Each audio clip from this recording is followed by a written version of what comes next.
구약 성경 말라기 1장입니다.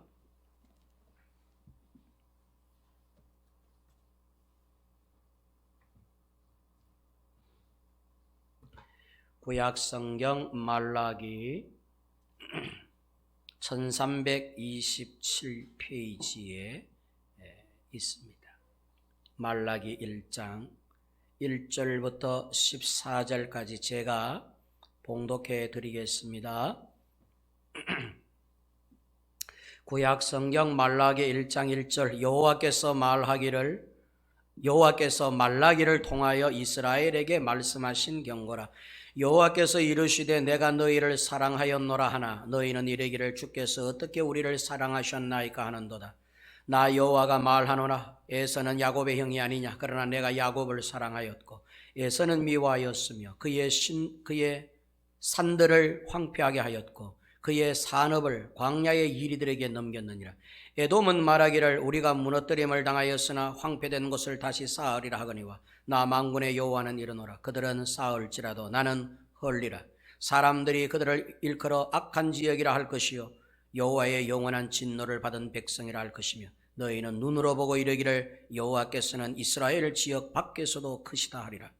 내 이름을 멸시하는 제사장들아 나 만군의 여호와가 너희에게 이르기를 아들은 그 아버지를 종은 그 주인을 공경하나니 내가 아버지일진데 나를 공경함이 어디 있느냐. 내가 주인일진데 나를 두려워함이 어디 있느냐 하나 너희는 이르기를 우리가 어떻게 주의 이름을 멸시하였나이까 하는도다. 너희가 더러운 떡을 나의 제단에 드리고도 말하기를 우리가 어떻게 주를 더럽게 하였나이까 하는도다. 이는 너희가 여호와의 식탁은 경멸히 여길 것이라 말하기 때문이라. 만군의 여호와가 이르노라. 너희가 눈먼 희생 제물을 바치는 것이 어찌 악하지 아니하며 저는 것 병든 것을 드리는 것이 어찌 악하지 아니하냐. 이제 그것을 너희 총독에게 드려보라. 그가 너를 기뻐하겠으며 너를 받아주겠느냐. 만군의 여호와가 이르노라. 너희는 나 하나님께 은혜를 구하면서 우리를 불쌍히 여기소서 하여 보라. 너희가 이같이 행하였으니 내가 너희 중 하나인들 받겠느냐. 만군의 여호와가 이르노라. 너희가 내 제단 위에 헛되이 불사르지 못하게 하기 위하여 너희 중에 성전문을 닫을 자가 있었으면 좋겠도다. 내가 너희를 기뻐하지 아니하며 너희가 손으로 드리는 것을 받지도 아니하리라. 만군의 여호와가 이르노라. 해 뜨는 곳에서부터 해 지는 곳까지 이방 민족 중에서 내 이름이 크게 될 것이라. 각 처에서 내 이름을 위하여 분향하며 깨끗한 제물을 드리리니 이는 내 이름이 이방 민족 중에서 크게 될 것임이니라. 그러나 너희는 말하기를 여호와의 식탁은 더러워졌고 그 위에 있는 과일 곧 먹을 것은 경멸히 여길 것이라 하여 내 이름을 더럽히는도다. 만군의 여호와가 이르노라. 너희가 또 말하기를 이 일이 얼마나 번거로운고 하며 코숨치고 훔친 물건과 저는 것 병든 것을 가져왔느니라. 너희가 이같이 봉헌물을 가져오니 내가 그것을 너희 손에서 받겠느냐. 이는 여호와의 말이니라. 짐승떼 가운데에 수컷이 있거늘 그 시험하는 일에 흠 있는 것으로 속여 내게 드리는 자는 저주를 받으리니 나는 큰 임금이여 내 이름은 이방 민족 중에서 두려워하는 것이 됨이니라. 만군의 여호와의 말이니라. 아멘. 신약 성경 요한복음 4장 22절로 24절까지 석절 말씀을 보겠습니다. 신약 148페이지입니다. 요한복음 4장 22, 23, 24절 제가 봉독해 드리겠습니다. 너희는 알지 못하는 것을 예배하고 너희가 알지 못하는 것을 예배하고 우리는 아는 것을 예배하노니 이는 구원이 유대인에게서 남이라. 아버지께 참되게 예배하는 자들은 영과 진리로 예배할 때가 오나니 곧 이때라. 아버지께서는 자기에게 이렇게 예배하는 자들을 찾으시느니라. 하나님은 영이시니 예배하는 자가 영과 진리로 예배할지니라. 아멘. 우리 이 시간에는 복음 찬양을 드리겠습니다. 오늘은 세상의 유혹 시험이 내게 몰려올 때의 찬양인데 우리 아시는 분들은 좀 큰 소리로 그렇게 마이크로 우리 큰 소리로 불러주시고 우리 가사를 생각하면서 한번 고백하는 마음으로 그렇게 우리 불러보겠습니다.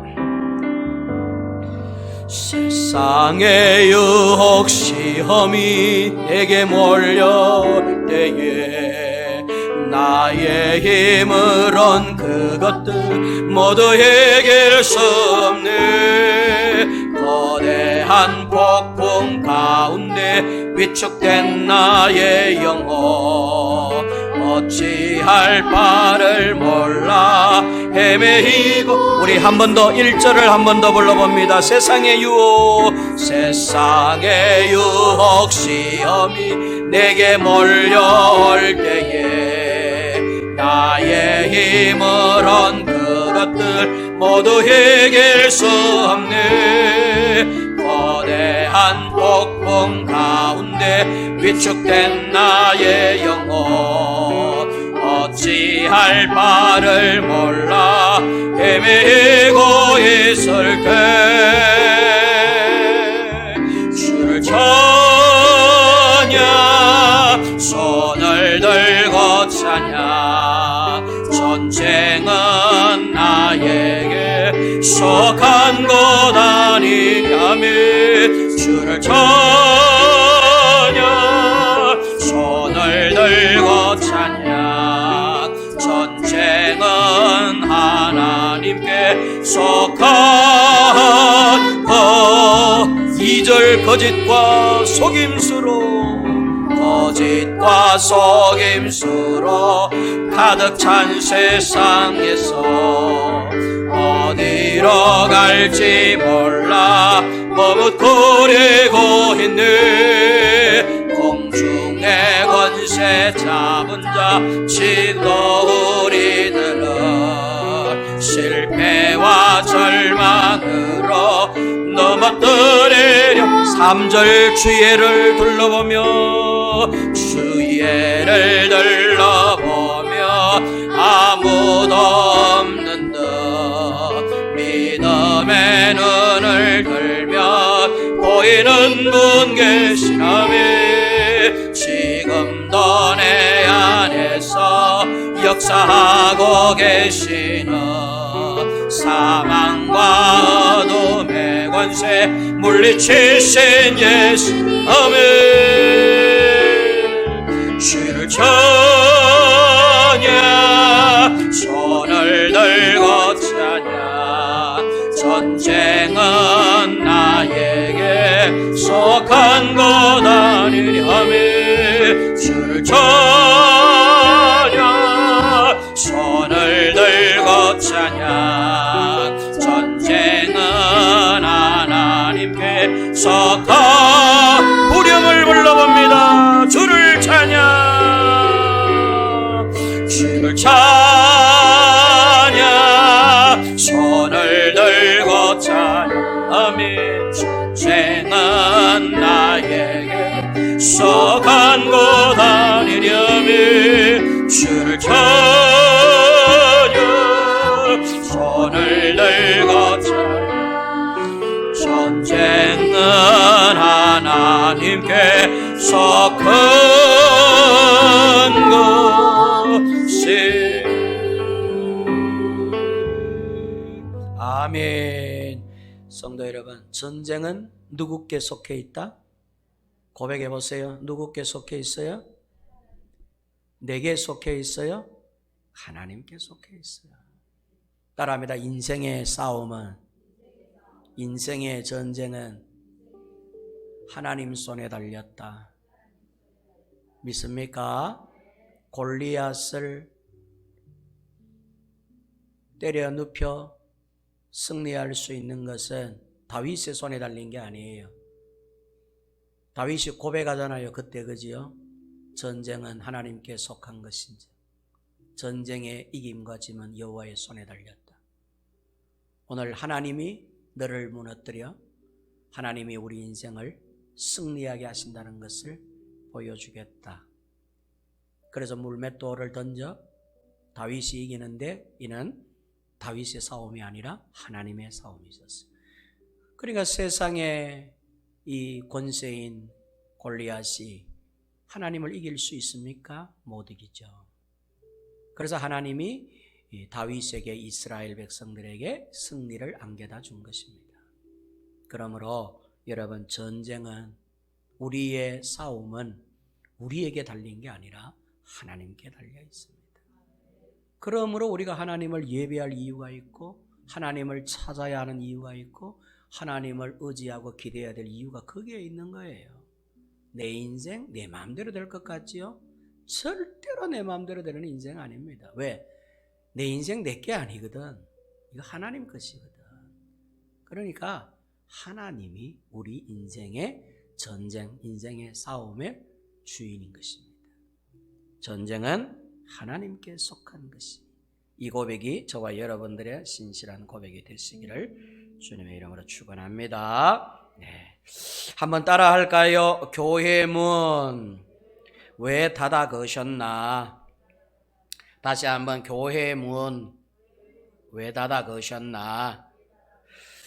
중국발 코로나19에 대한 사회적 세속적 의미로서가 아니라 영적인 의미를 오늘 다시 한번 되새겨 보려고 그럽니다.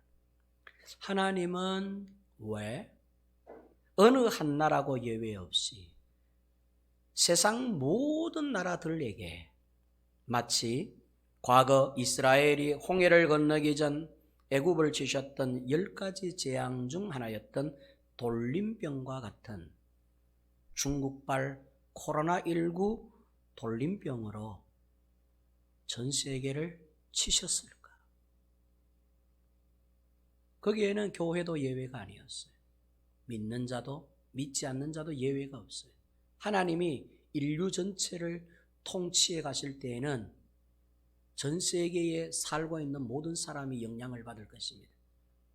그 사람들 가운데 구원을 받는 영향을 받는 사람이 있는가 하면 심판을 받아 죽어가는 영향을 받는 사람도 있을 거예요. 하나님은 봐주지 않아요. 코로나19는 누구는 봐주고 누구는 안 봐주고가 없어요. 전 세계 모든 나라들에게 강타한 코로나19. 왜 코로나19와 같은 이러한 돌림병으로 하나님은 이 세상을 혼내고 계실까? 지난 해에 한번 여러분들에게 말씀을 드린 바가 있습니다. 인류는 크게 세 가지 AD와 BC 시대로 나눈다고 말씀을 드렸어요. 노아 홍수 시대를 기점으로 홍수 이전 시대와 홍수 이후 시대, 홍수 이전을 BC라고 한다면 홍수 이후 시대는 AD 시대라 할 수 있습니다. 이전과 이후 시대를 한번 전 세계적으로 강타한 적이 있었습니다. 물로서 세상을 심판하신. 그때는 이 세상은 예외 없이 어느 한 나라, 어느 국가도 그 물에 안 잠긴 나라가 없어요. 전 세계가 물에 잠겨버렸어요. 두 번째는 예수 이전 그리고 예수 이후 시대, BC 시대와 AD 시대로 나눈다고 말씀을 드렸어요. 예수 그리스도의 탄생은 한 나라의 어떤 문제를 해결하기 위해 탄생한 게 아니에요. 전 인류에게 영향을 미치는 탄생이었어요. 죄송하지만 불교의 석가모니나 유교의 공자 같은 분들은 전 세계를 타격하는, 전 세계에 영향력을 미치는 그런 탄생이 아니에요. 그러나 예수 탄생은 전 인류, 과거, 현재, 앞으로 살게 될 모든 미래의 인류에게까지 영향을 미치는 탄생이라는 것이죠. 그래서 예수 그리스도를 기점으로 해서 이전 시대와 이후 시대로 나눈다고 말씀을 드렸습니다. 그 세 번째가 바로 코로나입니다. 중국발 코로나19 이전 시대와 코로나 이후 시대로 나눕니다. 코로나 이전과 코로나 이후는 우리는 분명히 달라진 삶을 살게 될 거예요. 저는 우리 저 히터를 좀 끄면 좋겠어. 유비가 히터 전원을 좀 끄라. 저는 이 코로나19가 끝이 나도 아마 예전과 같은 예배 회복은 불가능하지 않겠나, 그렇게 감히 조심스럽게 예측을 해봅니다. 과연 성도들이 예전처럼 예배당에 와서 예배를 드릴 수 있을까? 저는 솔직하게 반반입니다. 확신이 서지 않습니다. 이미 우리는 1년여 세월이 지나가면서 영상 예배에 이미 길들여져 있기 때문입니다. 수고로이 예배당에 굳이 찾아가지 않아도 휴대폰만 손에 들고 있으면 어디서든지 예배에 참여할 수 있기 때문에 이런 공적 현장 예배의 회복, 아마 코로나 이전 시대로 돌아가기는 좀 어렵지 않겠는가, 그렇게 사실은 전 세계에 있는 목회자들부터 신학자들이 다 이렇게 예견하는 일들입니다. 요즘 그런 세미나들을 정말 많이 합니다. 코로나 이후 한국 교회, 세계 교회가 나아가야 될 방향에 대해서 세미나들을 많이 합니다.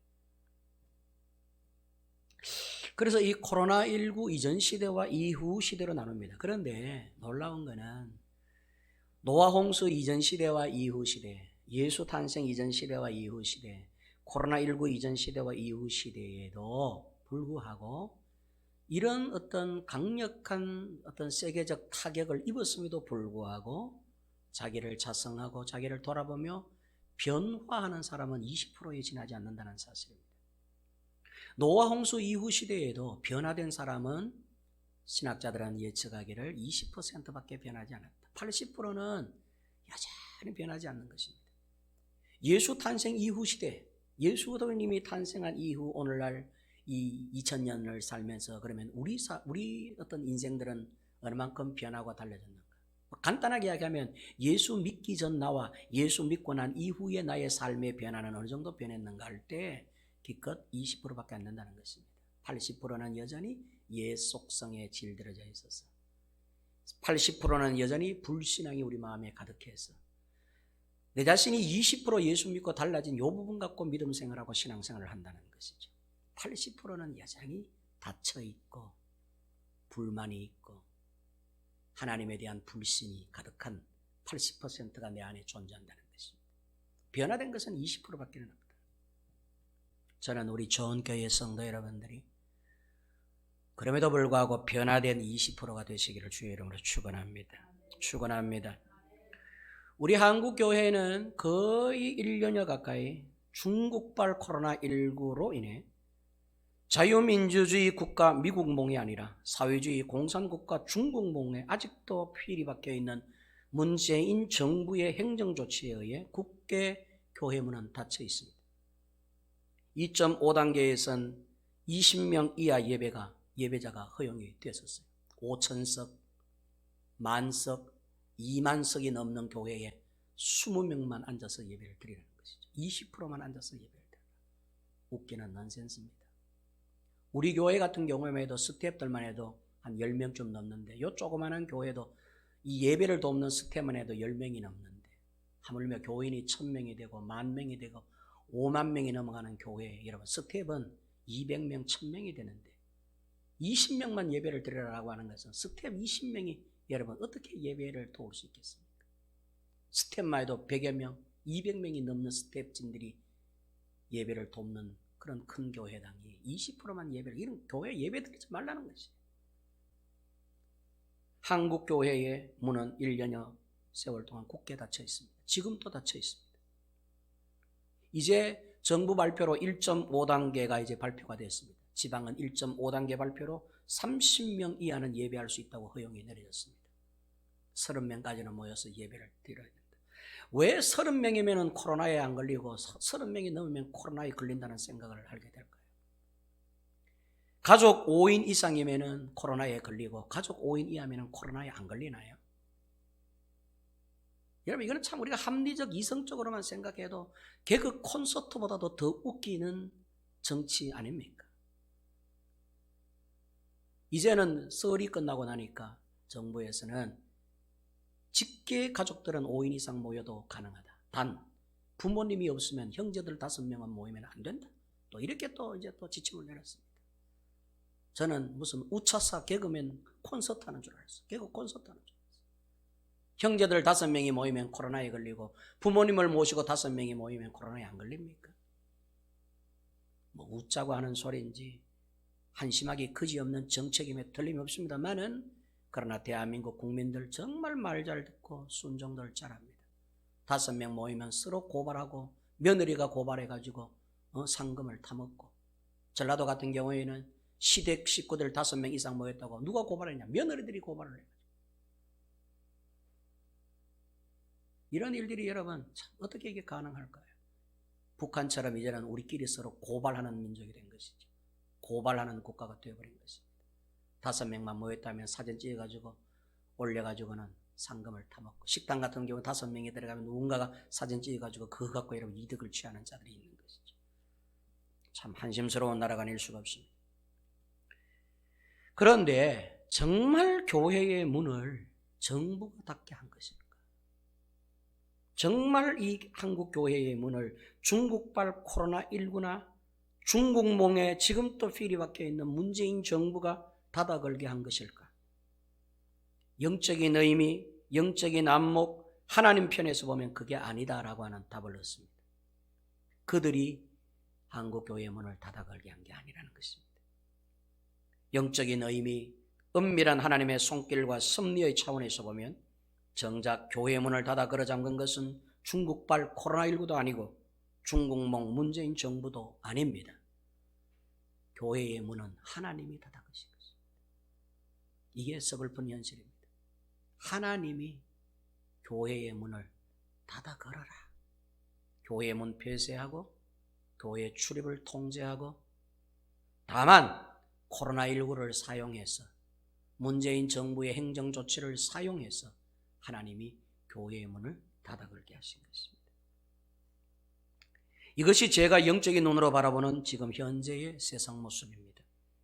그렇다면 도대체 왜 하나님은 당신의 거룩한 집인 교회를 당신이 친히 닫아 거셨을까 하는 이유를 찾아야 된다는 것입니다. 저들 때문에, 세상 때문에, 코로나19 때문에, 세상이 너무 악하고 미쳐있기 때문에, 저들의 많고 많은 죄들 때문에, 적그리스도 노릇하는 흑암정부, 비밀정부, 딥스테이트, 프리메이슨이라고 하는 일명 흑암 세력들의 농간 때문에, 세상이 너무 악하기 때문에, 세상이 너무 하나님을 대적하기 때문에, 코로나19와 같은 강력한 돌림병 때문에, 혹 사람들이 많이 죽을까 싶어서, 그 희생물이 될까 싶어서 그렇게 하나님께서 교회를 보호하는 차원에서 교회의 문을 닫아 걸게 한 것일까? 아닙니다. 결코 아닙니다. 그렇게 하는 이유는, 교회의 문을 하나님이 스스로 닫아 걸게 하신 이유는 교회 때문입니다. 어쩌면 교회 안의 구성원인 저와 여러분들과 같은 하나님의 자녀들 때문에 세상이 몸살을 앓는 것입니다. 하나님을 향하여 산다는, 하나님을 위하여 산다는 자칭 거룩한 성도라 불리는 우리들의 영적인 상태, 영적으로 잘못된 신앙의 허물과 죄들 때문에 하나님이 교회 문을 닫아 걸게 하셨던 것입니다. 이 대답은 저희의 대답이 아니라 오늘 우리 함께 읽은 성경 본문에서 대답하시는 하나님의 대답이십니다. 그래서 오늘 1절 말씀 한번 우리 영상으로 띄울 수 있나요? 1절 말씀 한번 띄워보세요.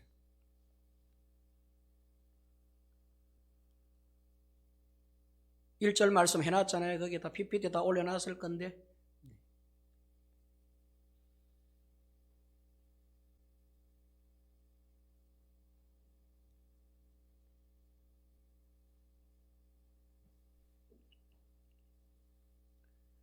자, 1절 말씀 여러분들의 성경을 한번 읽어봅니다. 자, 우리들의 여러분들이 펼쳐놓은 성경을 한번 읽어보세요. 큰 소리로 한번 읽어봅니다. 시작. 여호와께서 말라기를 통하여 이스라엘에게 말씀하신 경고라. 다시 한번 읽어봅니다. 시작. 여호와께서 말라기를 통하여 누구에게? 이스라엘에게 경고하신 말씀이다. 말씀하신 경고다. 누구에게 하신 경고다? 이스라엘에게 하신 경고다.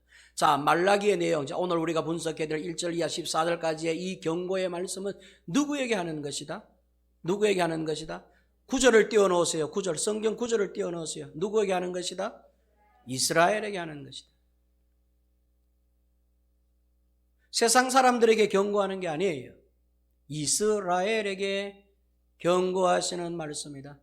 저와 여러분들에게 경고하는 말씀, 교회에 경고하는 말씀입니다. 여러분, 하나님이 친히 손수 만드신 아담과 하와 때문에 세상이 벌을 받습니다. 세상이 잘못해서 아담과 하와가 벌 받아야 되는 동산에서 쫓겨난 게 아니라 하나님이 손수 빚어 만든 하나님의 생기를 그 코에 불어넣은 아담과 하와가 잘못해서 온 세상이 벌을 받습니다. 이스라엘 백성이 잘못하기 때문에 애굽이 벌을 받고 블레셋이 벌을 받습니다. 이스라엘을 훈련시키기 위해 블레셋에도 집어넣고 애굽에도 집어넣습니다. 결국 애굽을 노예로 삼은, 이스라엘을 노예로 삼은 애굽, 이스라엘을 노예로 삼은 블레셋, 그들이 나중에 이스라엘을 구출해낼 때에는 혼나는 민족이 되는 것입니다. 하나님은 세상 사람들, 불신자들을 믿지 않는 하나님의 불신자들이 잘못하기 때문에 교회를 벌하는 법은 없어요. 반대로 교회가 잘못하면 주변이 벌을 받고 세상이 벌을 받습니다. 반대로 교회가 잘하면 주변이 복을 받고 세상도 복을 받게 해주시는 것이죠. 기억해야 됩니다. 요셉 한 사람이 잘하면 애굽의 보디발의 집안이 복을 받고, 요셉이 잘못하면 그 집안도 흉흉해지는 것입니다. 하나님의 자녀에게 하나님은 관심이 있지, 하나님이 자녀가 아닌 마귀의 자녀, 사탄의 자녀, 흑암 세력의 자녀들에게 하나님이 관심이 있는 게 아니에요. 하나님이 예의주시하시는 것은 하나님의 자녀와 교회들을 예의죠. 그래서 하나님은 보세요, 국가보다도 교회를 더 사랑하시는 것입니다. 하나님은 이 나라를 생각하는 것보다 교회를 더 염려하고 생각하시고 사랑하시는 것입니다. 마지막 때 심판도 세상이 잘못해서 심판받는 게 아니라 결국에는 교회가, 성도가 잘못하기 때문에 세상이 벌을 받게 되어 있습니다. 여호와께서 말라기를 통하여 이스라엘에게 말씀하시는 경고. 누구에게 경고하는 말씀이냐? 이스라엘. 이스라엘이 누구냐? 하나님의 백성들을 말하는 거예요. 오늘날 이스라엘이 누구냐? 예수 믿는 저와 여러분들이 영적 이스라엘이에요. 오늘날 교회 안에 있는 구성원들이, 교회 안에서 믿음 생활하는 모든 성도들이 교회가 이스라엘인 것입니다. 그러므로 이 말씀은 누구에게 하는 경고의 말씀이냐? 교회에게 하는 경고의 말씀이지, 이스라엘이 아닌 블레셋, 애굽, 이런 에돔, 이런 나라들에게 경고하신 말씀이 아니에요.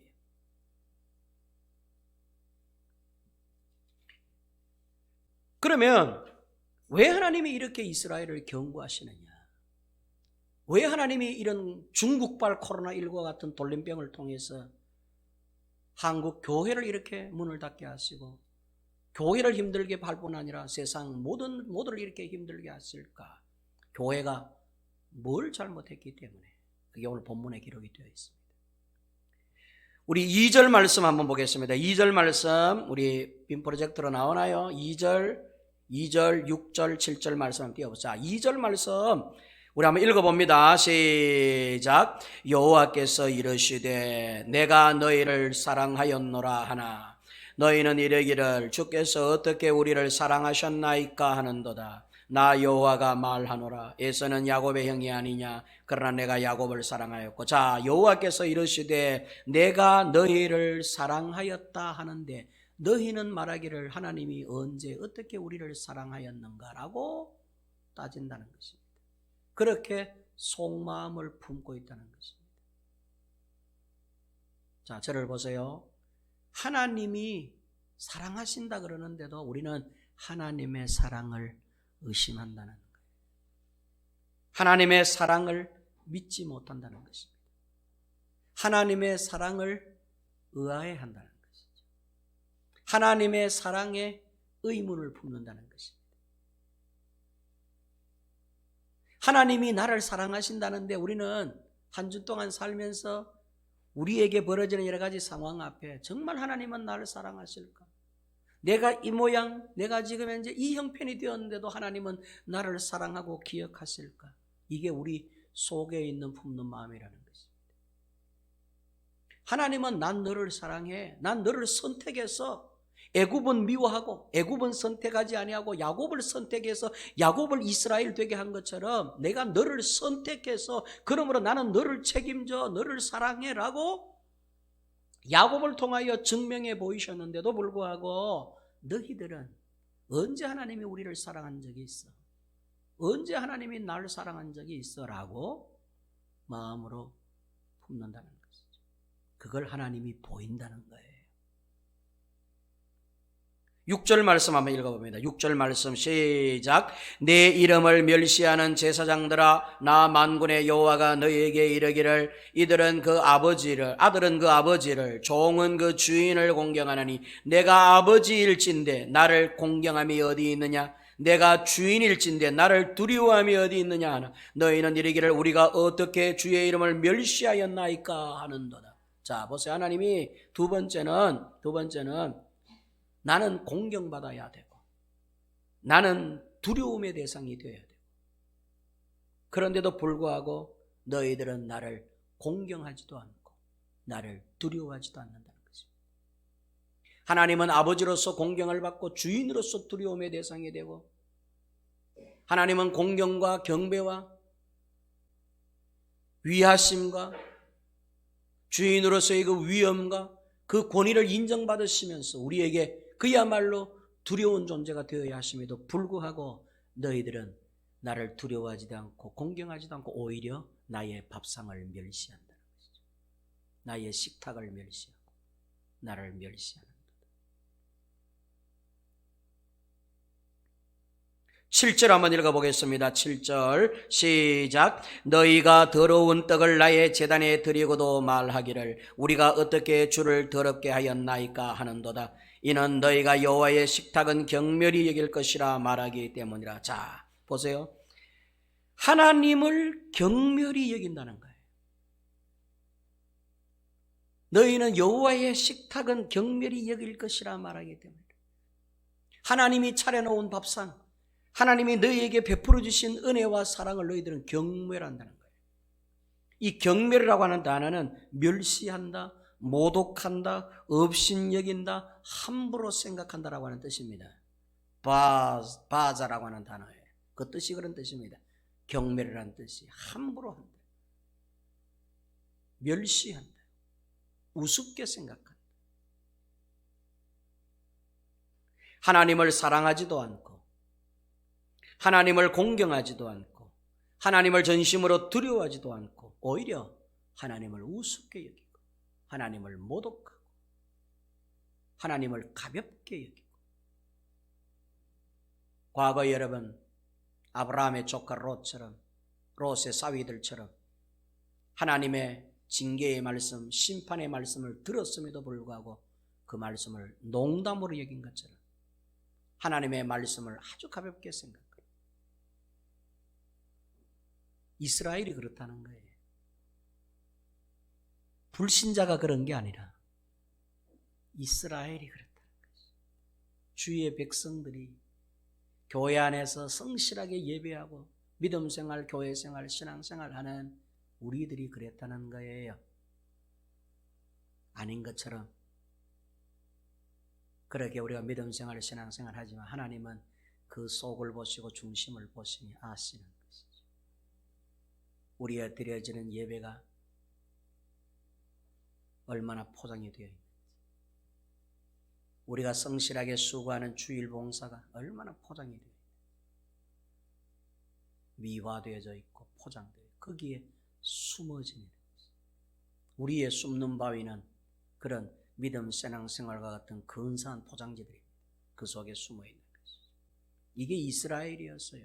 그래서 이스라엘이 어떻게 했다는 겁니까? 보세요. 하나님을 사랑하지도 않고, 마음으로 하나님을 사랑하지도 않고, 하나님을 부모님처럼 공경하지도 않고, 하나님을 주인처럼 두려워하지도 않고, 더군다나 하나님이 차려주는 식탁의 축복을 멸시하고 하나님이 베풀어 주신 은혜를 아주 가볍게 우습게 함부로 쉽게 그렇게 여기면서 너희들은 어떻게 했느냐? 매번 제사를 드리고 제물을 갖다 바쳤다는 것입니다. 그런데 그 제물이 하나님이 보실 때 너무 엉터리들이라는 것이에요. 8절 한번 보세요. 8절 한번 띄워보세요. 8절 말씀 한번 읽어봅니다. 시작. 만군의 여호와가 이르노라. 너희가 눈먼 희생제물을 바치는 것이 어찌 악하지 아니하며 저는 것 병든 것을 드리는 것이 어찌 악하지 아니하냐. 이제 그것을 너희 총독에게 드려보아라. 그가 너를 기뻐하겠으며 너를 받아주겠느냐. 자, 보세요. 하나님을 마음으로 사랑하지도 않아. 하나님의 사랑을 오히려 의심해. 하나님의 사랑을 의심하고 하나님의 사랑을 마음으로 믿지도 않아 하면서도 주일 성수하고 예배당에 나와 앉아 있어. 하나님을 공경하지도 않아. 하나님을 경유하지도 않아. 하나님을 영화롭게도 하지 않아. 하나님은 거룩하신 하나님이시다 두려워하지도 않아.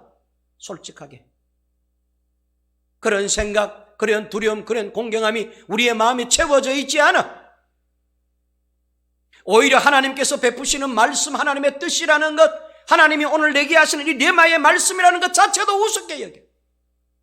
하나님이 오늘 차려놓는 우리들에게 영적 밥상을 멸시천대해. 그러면서도 너희들이 드리는 제물들 헌금 갖다 바치면 되고, 봉사 갖다 바치면 되고, 죽으라고 땀 흘려 수고하고 일하면 되고, 교회 예배당 청소하면 되고, 그래서 그들이 갖다 바치는 것이 눈먼 희생제물을 갖다 바치고, 쩔른발이 저는 것, 다리 부러진 것 갖다 바치고, 병든 것 갖다 바치고, 너희들의 희생제물이 그런 것들이다. 그런데 내가 그걸 기뻐 받겠느냐? 병든 것, 저는 것, 모난 것, 부족한 것, 오늘 여기 기록되는 눈먼 것, 그런 것, 너희 임금에게 한번 갖다 주어봐라. 그들이 좋아하겠네. 너희들의 군왕에게 갖다 주어봐라. 그것을 기뻐하겠네. 네가 군왕이라도, 네가 임금이라도 그런 제물은 받지 않겠거라. 멀며 하나님이 받겠네. 자, 우리가 이 부분을 좀 생각을 해야 될 문제예요. 그래서 하나님이 뭐라 그러냐면, 난 차라리 너희들이 매번 찾아와서 제사하는 이 제단의 문을 닫아 걸었으면 좋겠다. 오지 마라. 하나님이 임재해 계시는 보좌의 자리, 제단에 들어올 수 있는 저 성전문을 닫아 걸어 잠궜으면 좋겠다. 이전에 너희들의 그 포장된 제물이 지긋지긋하다 그런 뜻이죠. 보세요. 우리 한국교회가 얼마나 열심히 있었습니까? 각 교회마다 그야말로 광기였습니다. 광기. 우리 작은 교회, 우리 좋은 교회는 뭐 그렇지 않지만, 여러분, 우리보다 규모가 조금 더 큰 저 양산 중앙교회만 해도요, 일주일 내에 행사합니다. 교인 여러분 5,000명만 되면요, 이 큰 교회들 한번 보세요. 한 달 내 행사, 1년 내에 행사합니다. 주일날 행사 얼마나 많습니까? 바자회부터 시작해서 여전도회 행사, 남성교회 행사, 교회학교 행사, 중고등부 행사, 각 기관들 행사 끝나면 또 행사 끝나면 또 거기에 헌금 투자하고 예산 쓰고. 그래서 결국 우리들의 신앙이라는 것이 행사 치르는 게 신앙이라고 여겨졌던 것입니다. 프로그램을 많이 하는 게 살아있는 교회라고 여겼던 것이죠. 세련된 프로그램, 잘 짜여진 어떤 예배 형식, 정신없이 돌아가는 교회 프로그램, 교회가 그런 게 많으면 살아있는 교회라고 우리가 지금껏 이야기했던 것입니다. 하나님의 말씀에 집중하고 하나님의 뜻이 무엇인지 성경을 통해 하나님께서 우리에게 정말로 하고자 하는 말씀이 무엇인가를 찾기에 노력하기보다는 교회 행사 치르는 일에 시간과 정신들을 다 빼앗겨버렸다. 너무너무 열심히 기도회부터 시작해서 각종 기도회, 무슨 기도회 끝나면 또 무슨 기도회, 특별 40일 새벽 기도회 끝나면 또 20일을 밤 기도회, 40일 무슨 기도회, 성경 통독부터 시작, 또 끝나면 또 성경 통독부터 시작해서 정신없이, 거기에다가 단기 선교로부터 시작해서 여선교회 바자회, 일반인들 초청 바자회에서 정신없이 굴러가는 한국교회였습니다. 그런 한국교회 하나님이 다 문을 닫아 거셨습니다. 그게 정말로 하나님의 기쁨을 드리는 것들이었다면 하나님께서 아마 교회 문 닫아 걸지 않으셨을 거예요. 5,000석이나 되는 교회, 2만 명이 들어가는 예배당에 20명, 30명이 앉아서 예배를 드린다고 가정을 한번 해보세요. 우습지 않습니까? 교회 문은 굳게 닫혀져 있습니다. 문재인 정부가, 코로나가 그렇게 한 것이냐? 천만의 말씀. 하나님께서 그렇게 하셨죠. 결국 하나님은 10절 11절 말씀에 한번 띄워보세요. 10절 11절 말씀에 우리 10절 한번 읽어보겠습니다. 큰 소리로 한번 읽어보세요. 시작. 만군의 여호와가 이르노라. 너희가 내 제단 위에 헛되이 불사르지 못하게 하기 위하여 너희 중에 성전문을 닫을 자가 있었으면 좋겠도다. 내가 너희를 기뻐하지 아니하며 너희가 손으로 드리는 것을 받지도 아니하리라. 내 제단에 헛되이 불사르지 못하게 한다는 것은 제물을 드릴 때 불을 피워서 태워서 그 향을 하나님 앞에 다 드리기 때문에, 다시 말해서 오늘날 우리가 이 예배가 이제 일단 이제 제단에 불을 피운 예배와 같은 형식의 과거 이 제사로 따지면 헛된 예배를 더 이상 드리지 않게 하기 위해서 성전문을 닫아 걸어 잠갔으면 좋겠다. 헛된 예배를 더 이상 드리지 않아도 되게 하기 위해서 성전문을 닫아 거는데 나는 너희를 기뻐하지도 아니하며 너희가 손으로 드리는 것을 받지도 아니하리라. 하나님에 대한 사랑도 없이, 하나님을 두려워하는 마음도 없이, 하나님을 경외하고 공경하는 마음도 없이, 오히려 하나님의 것은 아주 우습게 하찮게 생각하면서 하나님 앞에 제물이나 갖다 바치면 좋아할 거라고 생각해요. 다리가 부러진 것, 눈이 먼 것, 병든 것, 다시 말해서 성의가 없고 사랑이 없는 것, 그냥 떼가지고 갖다 주면 좋아하는 것처럼 돈 뭉탱이나 들고 와서 하나님 앞에 예물을 드리고,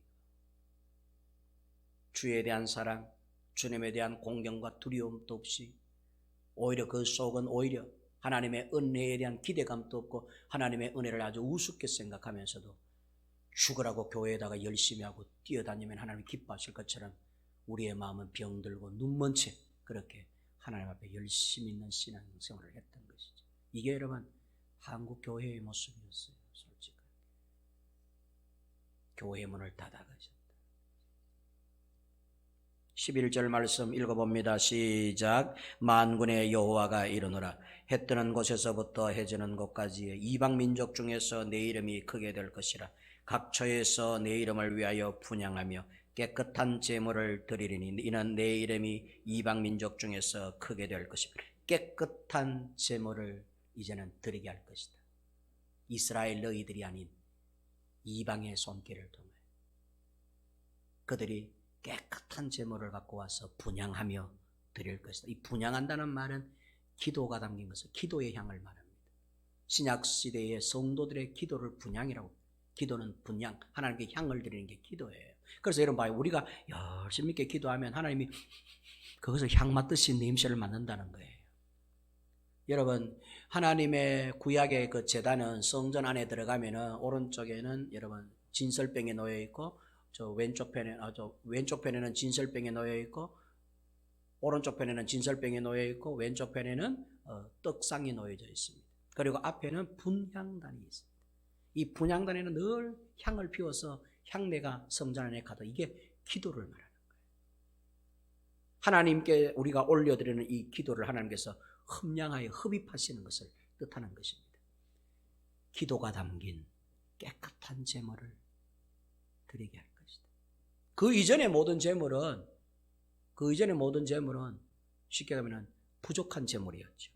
눈먼 제물, 저는 제물, 병든 제물, 헛된 제물이었어요. 이런 이제는 헛된 제물들 말고 깨끗한 제물을 내가 받으리라 이렇게 말씀합니다. 해 뜨는 곳에서부터 해 지는 곳까지 전 세상을 이야기하는 겁니다. 이스라엘뿐만 아니라 지구가 한 바퀴 돌아서 그 안에 속한 모든 나라들을 말하는 거예요. 해 지는 곳에서부터 해 뜨는 곳에까지 이방 민족 중에서 내 이름이 크게 높임을 받을 것이다. 각처에서 내 이름을 위하여, 너희들의 영광, 너희들의 이름을 위한 게 아니라, 너희들의 무슨 소원 성취를 위한 게 아니라, 너희들의 꿈을 위한 게 아니라 내 이름을, 오직 나를 위하여 기도하며 그 기도가 담긴 깨끗한 제물을 내가 받게 될 것이다. 내 이름이 이방 민족 중에서 크게 될 것입니다. 깨끗한 제물은 곧 신약시대 성도들이 드리는 기도의 향이 담긴 제물인 동시에 이 깨끗한 제물은 그 예배에 임하는 성도들의 순전한 신앙, 곧 신약 성도들이 드려야 될 신령과 진정으로 드려야 할 영적 제사로서의 예배, 하나님이 기뻐하실 거룩한 산 제물로서의 로마서에서 말하는 것처럼 그러한 예배를 뜻하는 말이에요. 이 깨끗한 제물이라고 하는 뜻이 신약 성도 때, 신약 시대에 이르면 이 말라기니까, 이 말라기는 이제 구약의 끝이지 않습니까? 이로부터 400년 뒤에 이제 신약 시대가 이루어집니다. 예수 탄생으로부터 시작해서 이제 예수를 중심으로 한 이제 어떤 시대가 열리는 것이. 그러나 예수를 중심하지 않는, 예수가 오시기까지 여러분 가장 어두운 시대를 이 400년 중간기, 이 암흑기라 그래서 우리 여러분 새벽기도에 이렇게 마치고 나가면은 제일 추워요. 우리 24시간 가운데 가장 추운 시간이 언제냐면 새벽기도에 5시부터 예배 드리고 6시 문 열고 딱 나가면 이때가 제일 추워. 왜? 해 뜨기 바로 직전이거든. 해 뜨기 가장 직전이 가장 추울 때, 가장 어두울 때를 가장 짙고 어두움이 가득할 때라 그래요. 그리고 해가 뜨는 것이죠. 예수가 오시기 전 이 400년 기간을 가리켜서 바로 가장 추운 시기, 가장 어두운 시기라 그러면 이걸 암흑기 중간시대라 그럽니다. 이게 말라기서가 쓰여진 시대. 그럼 여기서 이야기하는 이제 앞으로 400년 뒤에 깨끗한 분향, 깨끗한 제물을 내가 이제 받게. 이제는 여기서부터 스톱할 거야. 너희들이 드리는 지금껏 드렸던 이 헛된 제물, 이 병든 제물, 하나님을 사랑하지도 않고 두려워하지도 않고 하나님을 아주 우습게 생각하면서 제물이나 기뻐하실 거라고 생각하여 드린 이 모든 헛된 제물을 여기서 중단해 성전문을 닫아가는 것이죠. 다시금 내가 성전문을 활짝 열 때에는 신약에 있는 새로운 사람들이 깨끗한 제물을 내한테 갖고 올 때는 그 제물을 기뻐 받을 것이며 흠령할 것이다. 그 깨끗한 제물이 뭐냐? 신령과 진정으로 예배할지니라. 요한복음 4장 20, 오늘 우리 신약 성경 읽은 말씀이 예수님께서 말씀하셨어요. 사마리아 여인에게 이제는 과거처럼 예배드리지 말아라. 이제는 과거처럼 이 산에서도 말고 예루살렘에서도 말고. 장소 그런 거 아니야. 너희가 이제는 정말로 예배해야 될 때가 왔다. 이제 이때다. 내가 왔으니까 신령과 진정으로 예배할지니라. 하나님은 이렇게 신령과 진정으로 깨끗한 제물로 예배하는 자들을 찾으시느니라. 하나님은 신령과 진정으로 예배하는 자들을 찾으신다 라고 할 때 이 신령이라고 하는 단어가 푸뉴마티입니다. 푸뉴마티. 신령과 진정으로라고 하는 말은 엔 푸뉴마티카이 알레데이아라고 하는 헬라 원어예요. 엔 푸뉴마티 카이 알레데이아. 엔이라는 단어와 카이라고 하는 단어는 접속사예요. 엔은 인, 영어로 인이에요. 뭐뭐 안에. 푸뉴마티라고 하는 것은 영으로, 영 안에라는 뜻이에요. 그 다음에 카이, 그리고 알레데이아, 진리, 진리 안에라는 뜻이에요. 그래서 엔 푸뉴마티 카이 알레데이아는 동떨어진 따로따로의 단어가 아니에요. 이건 한 의미의 단어예요. 무슨 말이냐면 영 안에, 진리 안에. 신령과 진정으로 예배할지니라고 하는 영 안에, 진리 안에 예배해야 된다. 이런 뜻이에요. 영으로 예배해야 되고 진리로 예배해야 된다. 그럼 무슨 말이냐? 근데 이 푸뉴마티라고 하는 뜻이 어떤 성서학자들은 이거는 성령을 가리키는 말일 수도 있지만 또 하나는 인간의 최고의 깊은 내면을 뜻한다. 이렇게 이제 해석도 해놨어요. 이 말은 뭐냐면 우리가 집중할 수 있는 최고의 우리의 내면에서부터 끌어올릴 수 있는 최고의 높은 나의 경지를 말하는 거예요. 하나님께 집중할 수 있는, 하나님을 주목할 수 있는, 하나님께 내 마음을 온전히 들을 수 있는 그 최고의 마지막 빛이, 마지막 그 정성을 이야기해요. 그 마음, 우리들의 어떤 극화된 마음을 이야기한다는 거예요. 온 정성과 온 마음과 온 뜻과 온 성품, 목숨을 다하여라고 하는 말씀과 같은 거예요. 그런 푸뉴마티. 그럼 여러분 봐요. 저를 보세요. 우리가 예배를 드리는데 자불지요?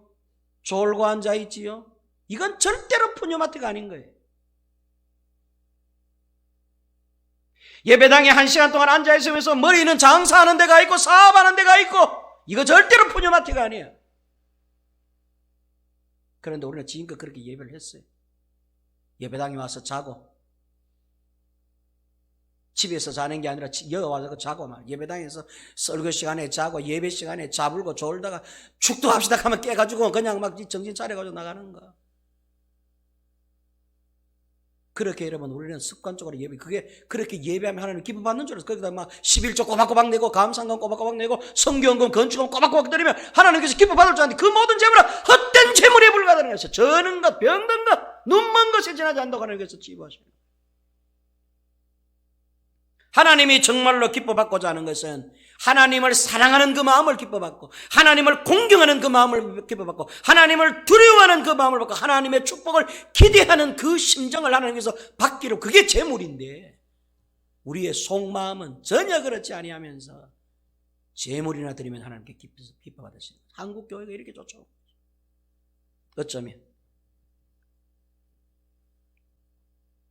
영과 진리, 성령 안에서 성령의 기운으로, 성령의 힘으로, 또 하나는 예수 그리스도를 믿는 믿음 안에서, 이 알레데이아는 진리라고 하는 단어예요. 진리는 예수 안에 계시된 하나님의 말씀을 진리, 하나님의 말씀을 진리라고 해요. 하나님의 말씀 안에서, 하나님의 성령 안에서 기도하는 마음으로, 기대하고 바라는 마음으로, 사모하는 마음으로, 성령 안에서 예수 그리스도에 대한 믿음, 곧 하나님의 말씀을 믿는 그 믿음 안에서 우리가 헌금도 두려움으로 드려야 되고, 봉사와 수고도 하나님 앞에 두려움으로 해야 돼. 이렇게 예배하는 자들을 찾으시느니라. 이 찾다라고 하는 말은 원한다, 요구한다라고 하는 뜻입니다. 사랑하는 성도 여러분, 율법적, 권위적,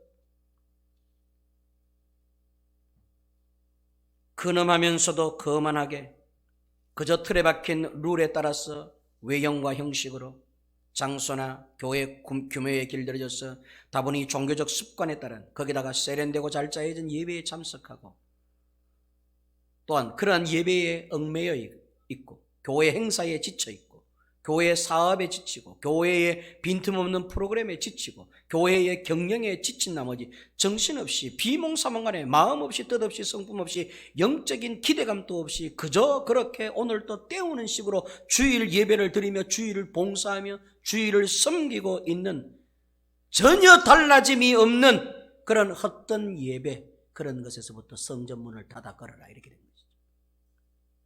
하나님이 기뻐 받으시는 것은 성령 안에서, 예수 안에서, 말씀 안에서 진심으로 전심으로 주 성령 하나님을 갈망하고 기대하며 바라고 사모하며 성령의 마음에 내 마음을 하나로 집중하여 마치 천사들과 야곱 사이에 놓여진 하늘나라 사닥다리 위를 하나님의 천사들이 오르락 내리락 하면서 하나님의 은혜를 갖고 왔다가 주고 갖고 왔다가 주고 하면서 이렇게 교류가, 영적인 교류가 지속적으로 이어지듯이, 우리가 지금 이 시간에 저와 여러분들이 예배드리는 이 마음가짐에 하나님을 사랑하는 마음, 하나님을 공경하는 마음, 하나님을 두려워하는 마음, 하나님의 축복을 기대하는 마음, 하나님이 차려놓은 밥상을 멸시하는 것이 아니라 그 밥상을 기대하는 그 기대의 마음, 거기다가 성령 안에서, 예수 그리스도 안에서, 진리의 말씀 안에서 신령과 진정으로 하나님과 성령님과 계속적으로 교제하면서,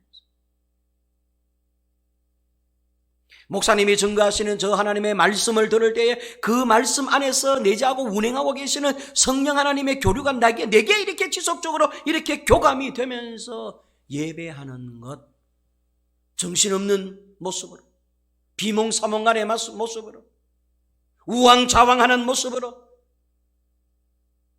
속은 그렇지 않으면서 겉는 그런 척하는 이런 가식적인 모습으로 앉아서 헛된 제물만 드리면 하나님이 기뻐하시는, 마치 거룩한 예배가 되는 것처럼 그렇게 예배드리는 게 아니라, 그런 영적인 교감과 교제를 지속적으로 기대하면서 나누면서 예배하는 것, 그렇게 깨끗한 제물을 드리게 될 것이다. 그렇게 예배하기를 기뻐하시는 것이죠. 그러면 보세요, 성전문이 다시 열리려면, 코로나19 끝났다고 성전문이 열리고 문재인 정부가 이제 성전문을 이제 여세요 행정 조치해가지고 성전문, 여러분 그렇게 열리는 게 아니에요. 진짜로 저와 여러분들이 여기서 예배를 드리든 저 영상에서 TV 앞에서 휴대폰 앞에서 예배를 드리든 간에 우리의 예배가 신령과 진정한 마음으로 예배하는 자가 되지 아니하면 우리의 성전문은 코로나가 끝나도 닫힐 것입니다. 문재인 정부가 아니라도 닫힐 것입니다.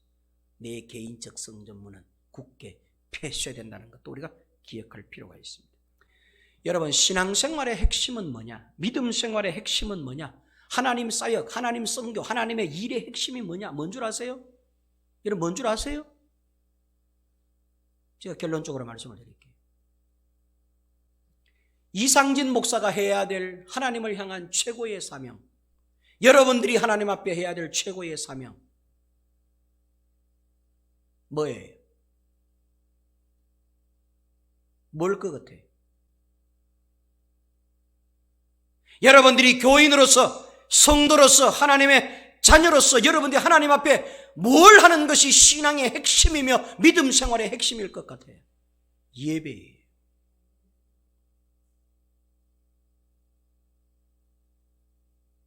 한국교회가 뭐가 무너진 줄 아세요? 예배가 무너진 거예요. 믿음 생활, 신앙 생활, 그건 뒷전이야. 예배가 안 되는데 무슨 믿음 생활, 신앙 생활이 있어. 방향을 못 잡고 있는데. 한번 곰곰이들 한번 생각해 보세요. 하나님께서 교회의 문을 닫아 거신 것이지 여러분들의 신앙 생활, 믿음 생활의 문을 닫아 건 게 아니에요. 하나님이 성전 문을 닫아 거신 것은 예배가 헛되었기 때문에 성전 문을 닫아 거신 것이에요. 새벽 기도회 때 말씀을 드렸잖아요. 이스라엘 백성들을 출애굽시키려고 하는 목적이 딱 하나라고 말씀드렸어요. 그것은 예배를 받으시기 위함이었어요. 저 광야에서 하나님께 예배를 드리기 위해서 내 백성을 내보내 주시기에 모세의 여러분 간청이었어요.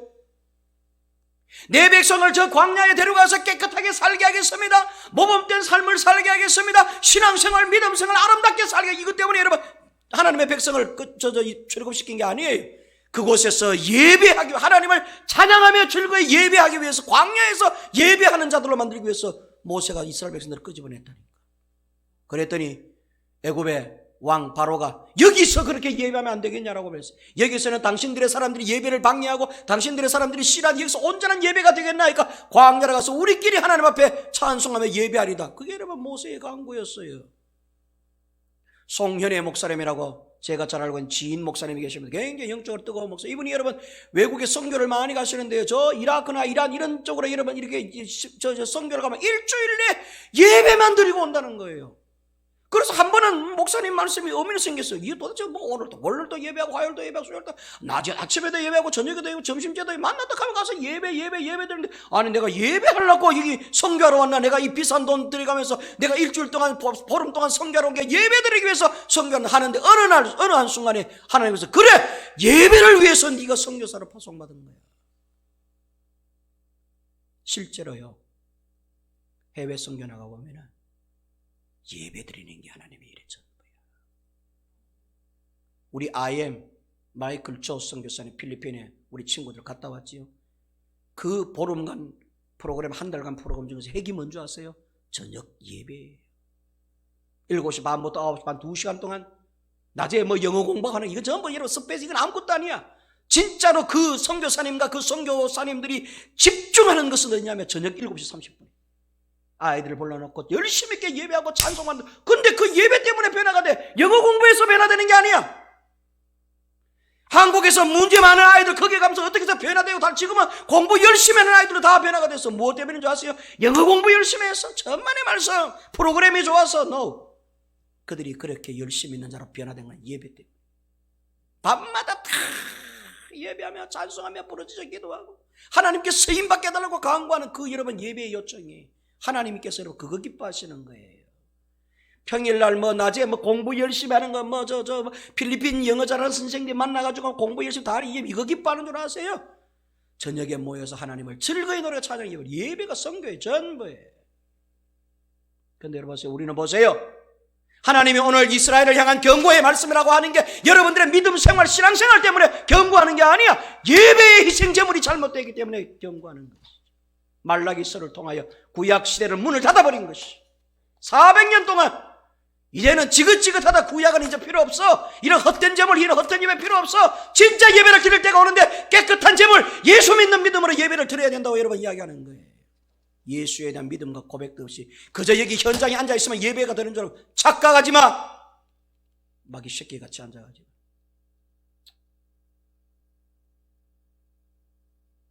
그런 예배는 하나님께 기뻐받지 않아요. 오늘도 성전문을 하나님께 닫아 거실 거예요. 중요한 거는 믿음 없이 성령 안에도 있지 아니하면서 헛된 제물이나 거듭 바치면은 하나님은 오늘날 저와 여러분들의 개인의 성전문을 영원토록 닫아 거실지도. 왜 하나님이 성전문을 닫아 걸으셨나? 예배가 잘못된 예수에 대한 믿음으로 성령 안에서 진리의 말씀을 사모하는 마음으로 성령님을 기대하고 하나님과 지속적으로 교제하면서 주의 은혜 차려놓은 밥상이 내 밥상이 될 수 있도록 하나님의 축복의 밥상을 멸시하는 것이 아니라 오히려 하나님의 축복의 밥상을 기대하면서 이 한 시간 동안 예배하는 것, 여러분 이렇게만 우리가 주일날 예배를 드릴 수만 있다면 하나님께서는 절대로 교회의 문을 닫아 걸지 않으실 거예요. 깨끗한 제물을 드리시는 신령과 진정의 깨끗한 제물을 하나님께 날마다 바치시는 여러분 모두가 되시기를 주님의 이름으로 축원합니다. 은혜로우신 하나님 아버지, 마귀가 좋아하는, 흑암 권세가 좋아하는, 사탄이 좋아하는 예배자들이 되지 않게 하여 주시옵소서. 하나님이 기뻐하시는 예배자가 되게 해 주시옵소서. 헛된 예배 드리지 않게 해 주시옵소서. 형식적 예배 드리지 않게 해 주시옵소서. 저는 것, 병든 것, 눈먼 것 하나님 앞에 제물만 바치면 기뻐하실 거라고 생각하지 말게 하여 주시옵소서. 하나님 아버지, 우리들의 드려지는 예배가 신령과 진정으로 드려지는 성령 안에서 예수에 대한 믿음과 고백 안에서 하나님의 말씀을 사모하는 마음으로 하나님의 은혜의 밥상을 기대하는 마음으로 성령님과 하나님과 지속적으로 교류, 교감, 교제하면서 드리는 살아있는 산제물이 드리는 그러한 예배자가 될 수 있도록 우리 모두의 예배를 축복하여 주시옵소서. 예수님의 이름으로 기도하옵나이다. 아멘.